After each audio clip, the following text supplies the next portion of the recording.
پوری امت جو ہے وہ افسردہ ہے جناب خامنہ ای کی شہادت کے اوپر، اور خاص طور پہ ایران میں دیکھ رہا ہوں کہ بڑا لوگ صبر سے ریسٹرینٹ دکھا رہے ہیں، جس طرح کا احتجاج کر رہے ہیں۔ وہاں پہ بدنات جانے کتنے یونائٹڈ نیشنز کے دفاتر ہیں، ایمبسیز ہیں، انٹرنیشنل باڈیز کے دفاتر ہیں، ادھر آگ نہیں لگ رہی، توڑ پھوڑ نہیں ہو رہی۔ ہمارے ملک میں یہ سب کچھ کیوں ہو رہا ہے؟ جی بسم اللہ الرحمن الرحیم۔ پہلے تو توڑ پھوڑ اور شدت پسندی اور جذبات کو قابو میں نہ لانا اور صبر اور برداشت سے کام نہ لینا، میں اس کی تردید اور مذمت کروں گا، اور یقیناً یہ کام نہ ہی عقلی طور پہ ٹھیک ہے، نہ ہی دین ہمیں اس کی اجازت دیتا ہے، نہ ہی عالمی قوانین ہمیں اس کی اجازت دیتے ہیں۔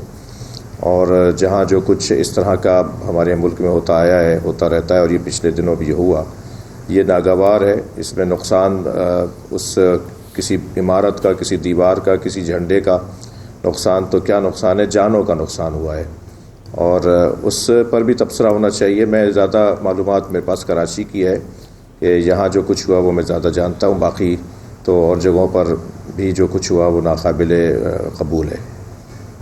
تو اس کو روکا کیسے جائے گا علامہ صاحب؟ اگر آپ لوگ یا دیگر علماء اور مشائخ حضرات جو ہیں وہ لوگوں کو اس کا مطلب ہے ایجوکیٹ نہیں کر سکے، اور لوگ توڑ پھوڑ میں، جبکہ تو اسلامی شعار کے خلاف ہے یہ بات۔ نہیں، مسئلہ ایجوکیٹ کرنے کا بھی کسی حد تک ہے، میں مانوں گا اس بات کو۔ ہم جس خطے میں رہتے ہیں نا، خاص طور پہ جو ہمارا ماحول ہے، یہاں سیاستدانوں کا بھی یہی حال ہے، یہاں مذہبی لوگوں کا بھی یہی حال ہے۔ بے نظیر صاحبہ کے موقع پہ آپ نے دیکھا پورا پاکستان جل گیا۔ وہ تو پڑھے لکھے لوگ تھے، وہ تو ٹائیوں والے لوگ تھے، وہ تو داڑھیوں والے لوگ نہیں تھے، وہ تو مذہبی لوگ نہیں تھے۔ اس پورے خطے میں ہم غذائیں بھی ذرا تیز کھاتے ہیں، یہاں گرمی بھی شدید ہے، یہاں سردی بھی شدید ہے، یہاں کے مزاج میں، بولنے بات کرنے میں تندی ہے۔ یہ جو ہمارا خطہ ہے، خاص طور پہ بر صغیر کا جو خطہ ہے، یہاں طرح طرح کے پانی ہیں، یہاں طرح طرح کے مذہب ہیں، کہ گلی گلی کے اندر دین پایا جاتا ہے۔ یہ بہت ہی زرخیز ہے، نظریات اور مذہبیات اور ادیان اور مکاتب، یہاں پر ان کے پودے اگتے ہیں اور پھر ان کے پروان چڑھایا جاتا ہے۔ بہت آسان ہے بعض منفی پہلوؤں میں، اور بہت ہی خوبصورت علاقہ ہے، بہت سی چیزوں میں بہت خوبصورت علاقہ ہے۔ تو اس خطے کا یہ ایشو ہے، مجھے لگتا ہے یہی والے لوگ جب دوسرے ملکوں میں جاتے ہیں تو بڑے پرامن ہوتے ہیں، پرسکون ہوتے ہیں۔ تو اس کا مطلب یہ ہے کہ یہاں کے ماحول کا کوئی اثر ہے۔ میں کوئی قدرتی اور غیبی ماحول کی بات نہیں کر رہا۔ یہاں آپ ٹی وی چینلز پر آپ کا تو اس سے زیادہ مشاہدہ ہے، روزانہ ہی آپ جو ہے وہ مرغے لڑتے ہوئے دیکھ رہے ہوتے ہیں اپنے پروگراموں میں۔ یہاں سیاستدانوں میں بھی خوب جذباتیت ہے، چھوٹی چھوٹی بات پہ غصہ اور چھوٹی بات کو بڑا کر کے پیش کرنا۔ یہاں مذہبی لوگوں میں بھی یہی مسئلہ ہے۔ تو میں سمجھتا ہوں کہ مجموعی طور پہ ماحول یہاں یہ مذہبی مسئلہ نہیں ہے، اس خطے کا مسئلہ ہے، جس میں میں پھر کہوں گا بہت ہی اطمینان کے ساتھ کہ الدین ایک حدیث مبارکہ سے ماخوذ ہے کہ الناس علی دین ملوکہم، الناس علی دین ملوکہم، لوگ اپنے بادشاہوں، اپنے سربراہوں، اپنے حکمرانوں کے دین پر ہوتے ہیں۔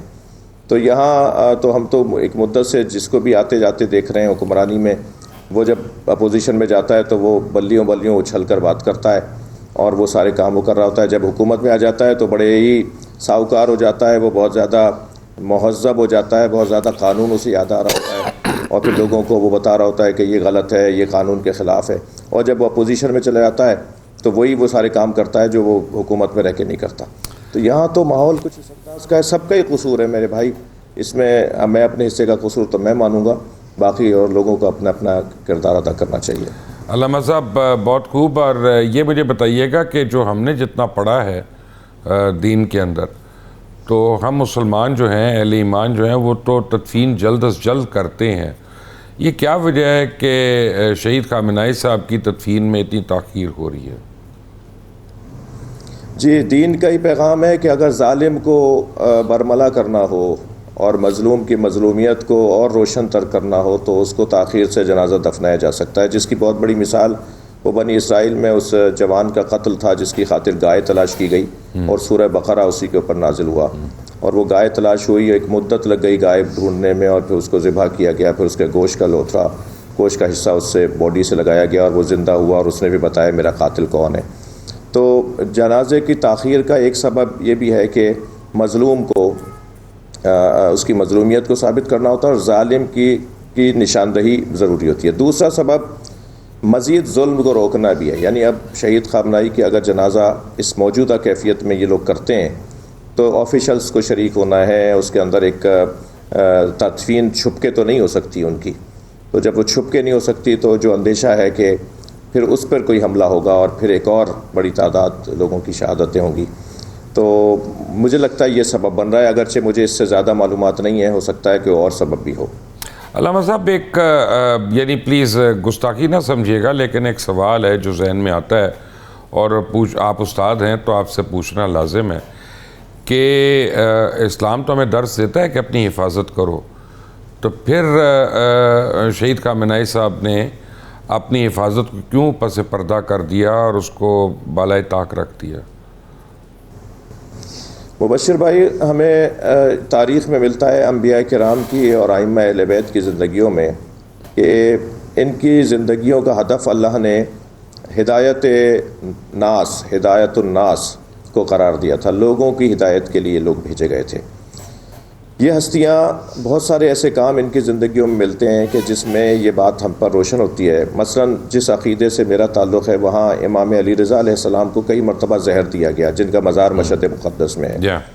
ان کو زہر کا اثر نہیں ہوتا تھا اور ایک مرتبہ زہر کا اثر ان پر ہو گیا۔ اسی طرح کربلا میں امام حسین علیہ السلام کو معلوم تھا کہ میں مار دیا جاؤں گا، مگر حضرت چلے گئے۔ اسی طرح مولا علی علیہ السلام کو پہلے سے بتا دیا گیا تھا کہ چند دنوں میں، انہی دنوں میں آپ کو کسی مجمع میں مارا جائے گا، اور آپ نماز پڑھانے کے لیے چلے گئے۔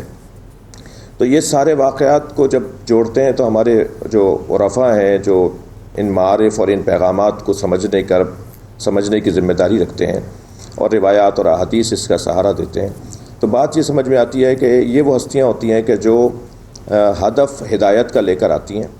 ان کے جینے سے کبھی ہدایت ملتی ہے اور کبھی ان کے مرنے سے ہدایت ملتی ہے۔ 86 سال کا ایک بزرگ جو ایک نمونیا پہ چلا جاتا، ایک بلڈ پریشر کے ہائی ہونے پہ چلا جاتا، ایک معمولی سے بخار کے بہانے پہ وہ بزرگ چلا جاتا، اس بزرگ کو تو ویسے ہی جانا تھا، اس نے اتنے غم دیکھے ہوئے تھے، اتنی تکلیفیں، اتنے عزیزوں کے جنازے، اسے تو جانا ہی تھا ویسے۔ اس سے جب یہ کہا جائے کہ آپ کو ہم بنکر میں لے جاتے ہیں تو وہ یہ پوچھے گا کہ کیا میری پوری قوم کو بنکر میں لے جا رہے ہو؟ نہیں لے جا سکتے ہو تو مجھے کیوں لے جا رہے ہو؟ تو ایک آدمی کو نے جیا بھی وہ لوگوں کو مضبوط رکھنے کے لیے اور لوگوں کو حوصلہ دینے کے لیے، اور صرف ایرانیوں کو نہیں، پوری دنیا کے مظلوموں کو، خاص طور پہ فلسطین، حماس اور کشمیر میں اور افغانستان میں اور جہاں جہاں۔ مجھ سے آپ کے یہ کولیگ نے ایک دفعہ ایک ریویو میں سوال کیا تھا کہ یہاں بھی ایران، یہاں بھی ایران، یہاں بھی ایران۔ میں نے کہا جی لسٹ بنائیے کہ جتنے ملک آپ نام لے رہے ہیں یہ سارے وہ ملک ہیں جن کے ساتھ زیادتیاں ہو رہی ہیں، ظلم ہو رہے ہیں، اور ایران ان کے پیچھے کھڑا ہو جاتا ہے جا کے۔ تو یہ تو ہمیں ائمہ اہل بیت کی، خاص طور پہ مولا علی کی تعلیمات ہے کہ مظلوم کا ساتھ دینا، ظالم سے نفرت کرنا۔ تو ایک ایسی شخصیت جس نے اتنے مظالم دیکھے، اتنے قریب ترین، شہید حسن نصر اللہ جیسا ان کا بیٹے کی طرح تھے، وہ ان کی شاگردوں، خاص شاگردوں میں سے تھے، وہ اب جانا ہے، اسے تو اس دنیا سے ویسے ہی جانا ہے۔ تو جب انہوں نے دیکھا کہ اب، اور اس کا ہمیں نتیجہ بھی مل رہا ہے، ایرانیوں میں جو چند فیصد بھی کسی طور بھی کچھ ابہامات تھے، غلط فہمیاں تھیں، مہنگائی کا مسئلے تھے اور 50 پروپیگنڈے کا شکار تھے، وہ اس وقت سب ایک ہوئے ہیں۔ وہ جو بے پردہ عورتیں ایران میں، جو ہم کہتے ہیں انقلابی نہیں ہو سکتی، مذہبی عورتیں جو ہیں وہ پردہ کرتی ہیں، تو وہ جو ایک بال کھولے ہوئے ایک عورت، وہ خامنہئی صاحب کی تصویر کو چوم کر روتی بھی کہہ رہی ہے کہ میرا باپ مار دیا انہوں نے، میں اپنے وطن کو پہلے جانتی ہوں، میرا پہلے وطن ہے، پھر میں کسی اور سے بات کروں گی، اور میں امریکہ اور اسرائیل کے خلاف ہوں اس لیے کہ اس نے میرے وطن کے ایک بزرگ کو مار دیا۔ وہ جو کیفیت ان کی شہادت سے بنی ہے وہ مجھے لگتا ہے کہ اس سے پہلے نہیں تھی۔